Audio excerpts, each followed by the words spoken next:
Assalamualaikum warahmatullahi wabarakatuh. Perkenalkan, saya Rahma Atalia dengan NPM 19062999906. Pada kesempatan ini, saya akan menjelaskan mengenai tugas soal one sketching, yaitu bagaimana hal tersebut dapat terjadi dan juga bagaimana solusinya. Simak penjelasan berikut ini. Sebelum masuk ke kondisi one sketching, kita mengetahui mengenai flip-flop yang berkaitan, yaitu ada master flip-flop dan slave flip-flop. Nah, tergambar nih di bawah ini. Nah, di sebelah kiri ini adalah gambar master flip-flop dan di sebelah kanan adalah gambar slave flip-flop. Kedua flip-flop ini dihubungkan oleh satu buah clock. Nah, yang membedakan clock pada slave dihubungkan lagi dengan gerbang inverter atau gerbang NOT. Nah, input dan output pada master flip-flop akan berubah ketika diberikan nilai 1. Akan tetapi, pada slave flip-flop nilai akan berubah, nilai input dan outputnya akan berubah ketika diberikan nilai 0. Jika tergambar pada signal clock, ketika dia di gunung atau puncak itu bernilai 1 atau high, master flip-flop itu dirubahnya di sana. Akan tetapi, apabila ingin merubah slave flip-flop itu ketika di lembah atau ketika low bernilai 0. Nah, berikut adalah kondisi one sketching, yaitu kondisi di mana nilai output itu salah akibat dari terlalu banyak input, atau kondisi ini disebut juga dengan glitch.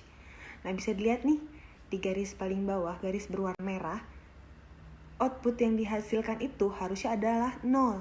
Tetapi karena inputnya terlalu banyak, maka terjadilah glitch dan mengakibatkan outputnya berupa nilai height atau yang gambarnya seperti gunung ini atau 1. Nah, ini disebut dengan kondisi. Nah, untuk menyelesaikan kondisi dari one sketching atau solusinya itu ada beberapa cara. Yang pertama, yaitu durasi input dijadikan lebih besar atau lebih lama daripada durasi clock itu sendiri. Yang kedua, memperpanjang durasi edge triggered T flip-flop dari edge triggered D flip-flop.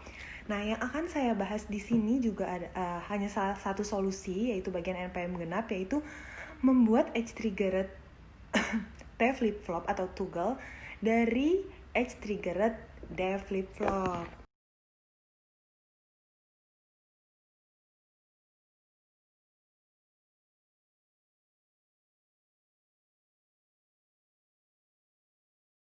Nah, kemudian ada yang namanya edge triggered flip-flop, yaitu untayan flip-flop yang memiliki input sinyal clock dan outputnya akan bereaksi terhadap perubahan input saat sinyal clock berubah dari 0 ke 1 ataupun 1 ke 0. Nah, kalau 0 ke 1 itu disebut sebagai positive edge triggered dan kalau 1 ke 0 itu negative edge triggered. Nah, bisa dilihat nih di sini ada clock yang mengalami perubahan dari 0 ke 1 atau positive edge triggered. Ini clocknya. Nah, terus input yang dimasukkan itu nilainya 1.